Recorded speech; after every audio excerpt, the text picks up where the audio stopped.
मैं दिलीप कुमार दिलपा इस देश के प्रथम राष्ट्रपति डॉक्टर राजेंद्र बाबू के पैतृक गांव का। कोई देगा तो भी ठीक है, नहीं देगा तो भी भला, जो देगा उसका भी भला। और हम किसी के यहाँ मांगने नहीं जाएंगे। और लिखे हैं अपने बैनर पर, जनता को ले जाना कोई बुद्धिमानी नहीं है। अब इस गर्मी के मौसम में हम जनता को 50, 100, 200 को ले जाएंगे और तबीयत खराब हो। माचिस पर सवाल करते हैं, 1 रुपये का मिलता है, उसमें तिली रहता है 35-40 तो एक तिली 2.5 या 3 पैसे का पड़ेगा। वो एक तिली पूरे इंडिया को। सभी का स्वागत है बोलता सिवा न्यूज में टुडे सिवान में। बता दें कि लोकसभा चुनाव का बिगुल बज चुका है और इन दिनों पूरे देश में लोकसभा चुनाव को लेकर काफ़ी चर्चा हो रही है। फिलहाल हम बात करेंगे बिहार के हॉट सीट माने जाने वाला सिवान लोकसभा क्षेत्र का। जी हाँ, सिवान लोकसभा क्षेत्र में एक से बढ़कर एक प्रत्याशी मैदान में उतरे हुए हैं। लेकिन एक ऐसे प्रत्याशी से हम आपको मुलाकात कराएंगे जो कि आज से कुछ दिनों पहले चेहरा बांधकर मैदान में उतरे हुए थे लोकसभा चुनाव लड़ने के लिए। हालांकि निर्दलीय प्रत्याशी है और लगातार बता दें कि सिवान में जिस प्रकार से विकास को लेकर ये दावा कर रहे हैं और पिछले कई दशकों में जो विकास नहीं रुका हुआ है, आखिर विकास रुकने का क्या रीज़न था, इस मुद्दे को लेकर ये मैदान में उतरे हुए और इनसे हम बातें करेंगे। फिलहाल ये हमारे साथ जुड़े हुए हैं। डीएवी कॉलेज है उसके ठीक बगल में हमारी टीम पहुंची हुई है और हम लोग जा रहे थे रास्ते से, तभी इनसे मुलाकात हुई है। और मुलाकात होने के पश्चात हम सोचे कि इनसे कुछ 2 शब्द बात कर लेते हैं लोकसभा चुनाव को लेकर। फिलहाल इनसे हम बातें करेंगे और बहुत सारे मुद्दों पर बात होगी, हम आप तक पहुँचाएँगे।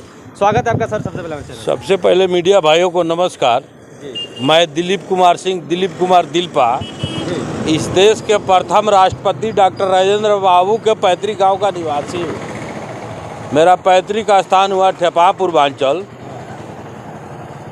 हम निर्दलीय प्रत्याशी से चुनाव लड़ना है और तैयारी में हूँ और नॉमिनेशन भी हमारा 2 तारीख को होगा। पहली को कराना था तो उस दिन मजदूर दिवस है, उस दिन शायद बंद रहेगा, छुट्टी रहेगा। तो 2 तारीख को नॉमिनेशन कराएंगे। अच्छा, और हम सिवान में इलेक्शन लड़ने के लिए मुद्दा पर हम सिवान विकास के मुद्दा पर इलेक्शन लड़ने के लिए उतरे हैं और दिखाना चाहेंगे कि हम लोग डीएवी हाई स्कूल और डीएवी कॉलेज, आयुर्वेदिक कॉलेज के रामराज मोड़ से लेकर के और ये सिवान टाउन का बीचों बीच शहर है, ये नामी ग्रामी जगह है। यहाँ राजेंद्र स्टेडियम भी है और यहाँ का विकास का ये हाल है। थोड़ा सा दिखाइएगा कैमरा इधर करके, दिखाई तो नाला लगा, थोड़ा सा दिखाइए, इधर आइए। दिखाते हैं यहाँ का विकास। और लोग बोलते हैं कि सिवान में इतना विकास हुआ है। विकास नहीं हुआ है सिवान में। विकास जो हुआ है ये धरातल पर हम दिखाएंगे। आप लोग कैमरा से थोड़ा दिखाते रहिएगा।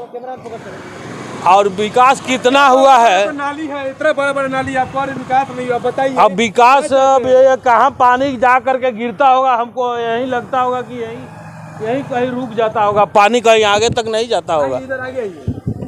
और यहाँ का जो विकास है ये सिवान का मेन टाउन है। और डीएवी हाई स्कूल और डीएवी कॉलेज और आयुर्वेदिक कॉलेज है। यहाँ का व्यवस्था देखिए, कॉलेज का व्यवस्था, हाई स्कूल का व्यवस्था थोड़ा दिखा दीजिए। यहाँ का नीतीश के राज में यही विकास हुआ है। और लोग बोलते हैं कि यहाँ पर विकास हुआ है, इतना विकास हुआ है कि इसका जवाब नहीं है। नाला तो अच्छा ही बना हुआ है। हाँ, नाला देखिए बना है। और विकास कहाँ गया है, अब तो धरातल पर हम दिखा रहे हैं, देखिए। अच्छा, एक बात बताइए नेताजी कि ये जो इंदौर स्टेडियम है, सिवान के नामी ग्रामी इंदौर स्टेडियम है, अब तो लेकिन इसका भी आलम जर्जर है। क्या लगता है, अब तो क्या वजह रही होगी कि नहीं? इंदौर स्टेडियम तो कहीं के लिए भी स्टेडियम होना चाहिए।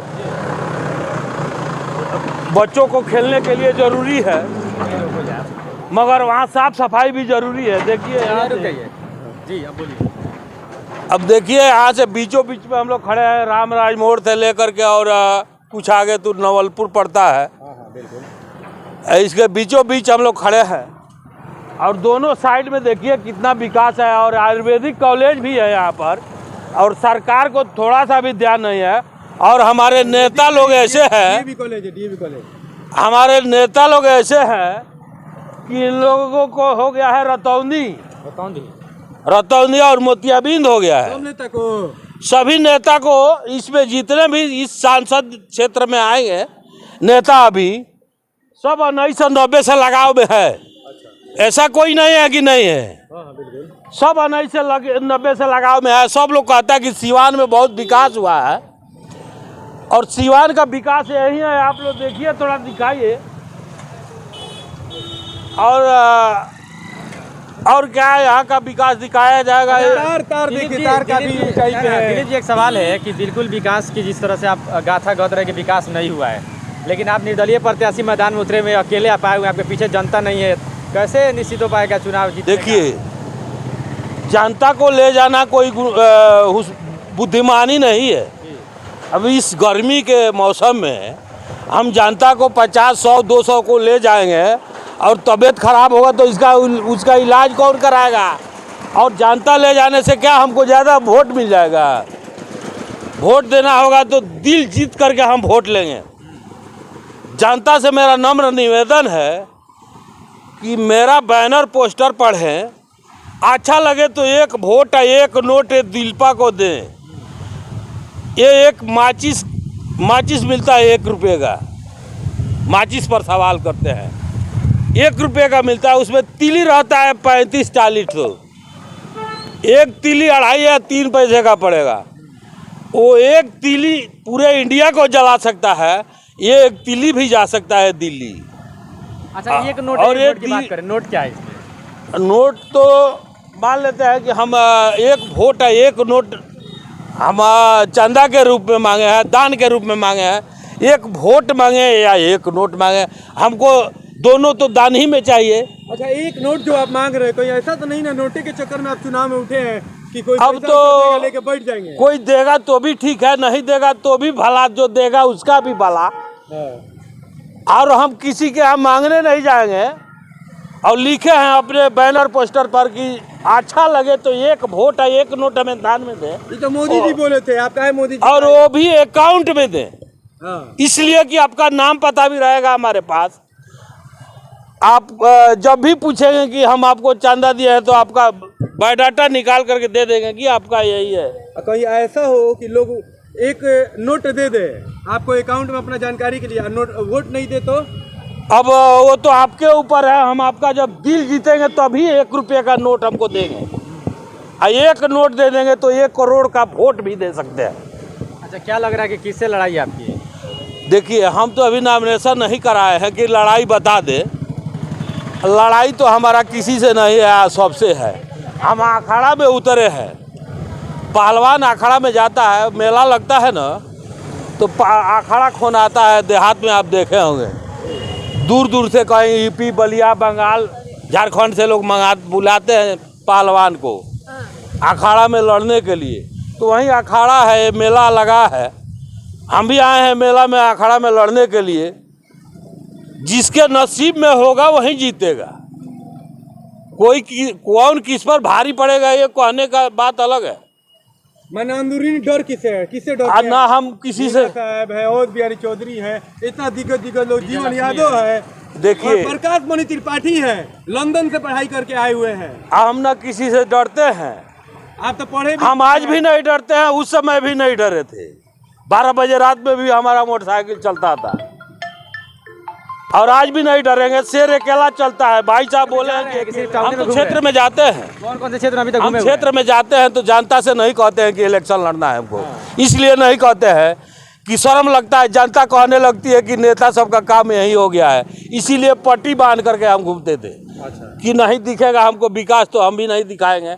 मगर जनता कहने लगी कि आप चेहरा नहीं दिखाएंगे तो आप बर्बाद हो जाएंगे, लोग वोट भी नहीं देगा। पहचान नहीं पाए तो चेहरा दिखाया है, इसलिए कि थोड़ा सीवान का भी ये बीचों बीच दिखा देंगे कैसा है कैसा नहीं है। हमको पूरे सीवान जिला का चट्टी चौराहा दिखाना है।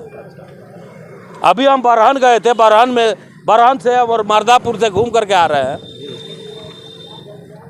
तो क्या कहिएगा अंत में, क्या कुछ कहिएगा जनता से? अंत में जनता से मेरा नम्र निवेदन है कि मेरा बैनर पोस्टर पढ़े, नॉमिनेशन कराएंगे तो अपना बैनर पोस्टर लगाएंगे, अपने प्रचार गाड़ी पर लगाएंगे। अभी तो अभी तो आचार संहिता लगा हुआ है, अपना बैनर पोस्टर लगाएंगे, पढ़ाएंगे, दिखाएंगे, लोगों को अच्छा लगेगा तो एक वोट है, एक नोट हमें दान में दे। चुनाव लड़ना काफी नमस्कार मुश्किल होता करते है। एक सवाल और, चुनाव लड़ना काफ़ी परेशानियों की बात है, बड़ी मुश्किल होता है। इस बीच राजनीतिक आमतौर पे देखा गया है कि धर्म के नाम पे होती है। कौन से पक्ष को लेकर के आप चलेंगे कि चुनाव लड़ना कोई बड़ी बात नहीं है। चुनाव नेता नहीं लड़ते हैं, चुनाव जनता लड़ती है। जनता चुनाव लड़ती है, नेता तो अपना छाप छोड़ते हैं। आप छाप छोड़ दीजिएगा तो जनता खुद चुनाव लड़ जाएगी। जनता फुल पावर इस समय निर्दलीय लोकसभा प्रत्याशी दिलीप जी से हमारी बात हुई और जिस प्रकार से ये विकास की गाथा गथ रहे हैं कि अगर हमको चुनाव में जिताया जाता है तो हम सिवान में विकास की नदियां बहा देंगे। बहुत सारे प्रत्याशी जो हैं अलग अलग तरह के अपना मैनिफेस्टो लेकर मैदान में उतरे हुए हैं। हालांकि कुछ लोग पार्टियां से हैं, लेकिन सिवान में जिस प्रकार से माहौल बन रहा है देखा जा रहा है कि निर्दलीय प्रत्याशियों का इस बार ज़्यादा दबदबा रहेगा। ये भी निर्दलीय प्रत्याशी और हमारे देश के पहले राष्ट्रपति डॉक्टर राजेंद्र प्रसाद जी के धरती से आते हैं और उन्हीं की तरह ये भी इतिहास रचने चले हुए सिवान जिला में। अब देखना ये होगा कि जनता इन पे विश्वास करती है या नहीं करती है, जनता की बात है। फिलहाल खबर यहीं तक, बने रहिए, धन्यवाद।